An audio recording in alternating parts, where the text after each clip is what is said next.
What's up, YouTube? Enigma back with the WWE Night of Champions 2015 review. I actually got to catch the pre-show, the kickoff show. I rarely get to, but when I do, I will throw that in the reviews.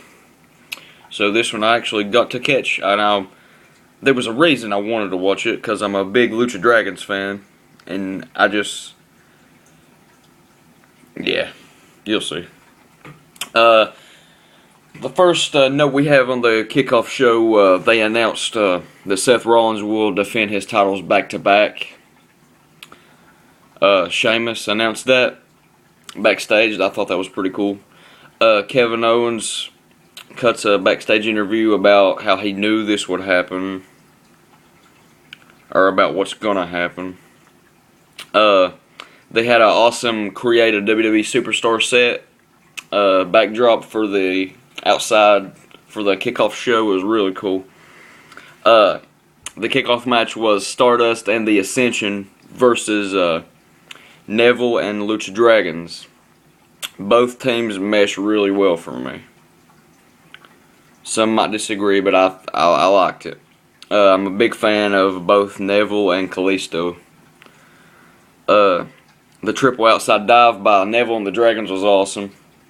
But the Cosmic Wasteland get the W via Queen's Crossbow. About a 5.5 of 10 for me.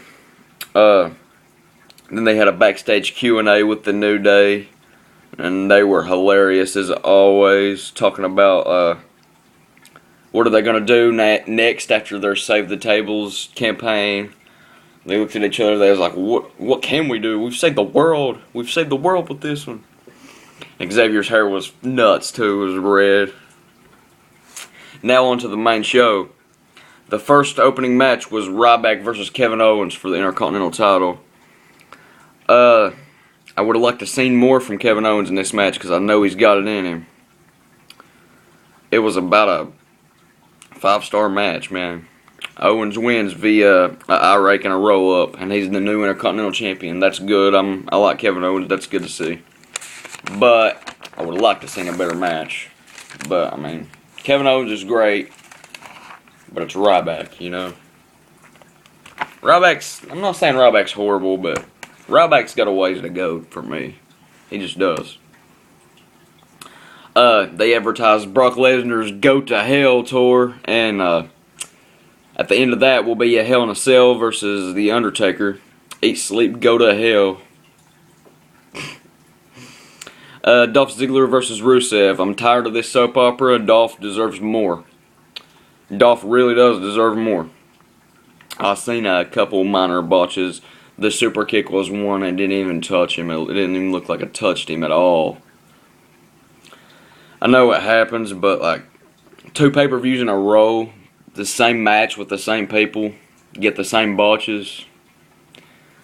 That means, for my viewing, from my standpoint, that means that they're doing the same match too much. You do you do one thing, a certain thing too much, and you're gonna start to fuck it up.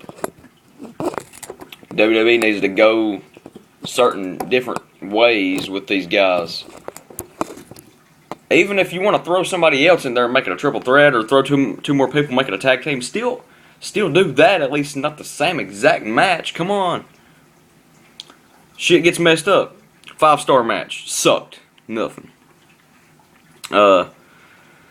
Summer Rae gets ejected. She throws a shoe at the referee, but hits Rusev instead. Ziggler wins via the zigzag.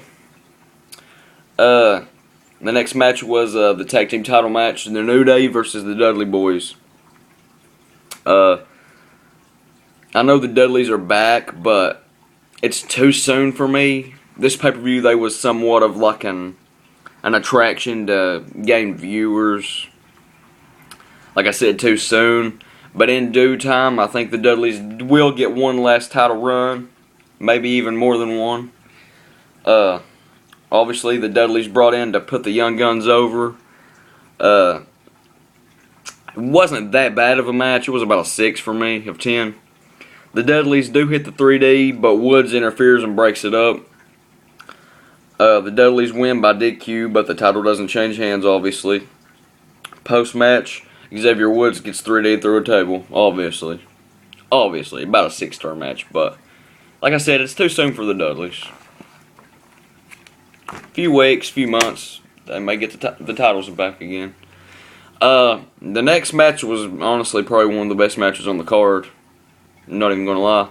Charlotte versus Nikki Bella for the Divas title, about a 6 of 10 for me. Nikki's half crabs look excruciating with where Charlotte's body's so long and her legs are so long. Those crabs look awful. Charlotte wins, thank God, via a counter spear and a figure 8. New Divas champ, Charlotte. That's awesome. Post-match, there was a big celebration with PCB and the Nature Boy Ric Flair, Charlotte's father, obviously. That was awesome. Backstage interview with the new IC champ, Kevin Owens. Says he now has a prize to fight for. He was a prize fighter, didn't have a prize. Now he's got one, the IC title. And he knew it would happen. Which is Kevin Owens to a T. The next match was the Wyatt family versus Roman Reigns, Dean Ambrose, and their mystery partner. Bray Wyatt's jacket was sick. I loved it. The mystery partner is revealed to be Chris Jericho, which is awesome. I was hoping to see RVD maybe. That would have been cool. But I knew it was either going to be Chris Jericho or Kane. I knew it because Chris Jericho still, I know he's been off screen for a while, but he's still doing live events and shit for WWE. And Kane's obviously in there. I think the whole thing was to... Nah, I better keep my mouth shut to the end of this video. But it was revealed to be Chris Jericho. That was cool. During the entrance, a fan enters the ring, and Roman Reigns' gear and shit gets tackled by security and gets escorted out. I thought that was funny as hell. That's happened so many times over the years. The Wyatt family win by knockout via Strowman's triangle choke.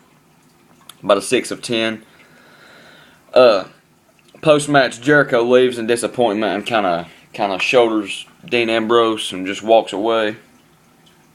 The next match is the first of our double main event. John Cena versus Seth Rollins for the United States title. It was a fairly good match. I say about a 5.6, 6.5 maybe. Cena wins via attitude adjustment and gets his title back. Obviously, every time John Cena loses a title, he's going to get it back at the rematch. Every time. He's John Cena. Fuck him. Goddamn horrible, boring ass. He doesn't deserve a title. Swear to God he don't.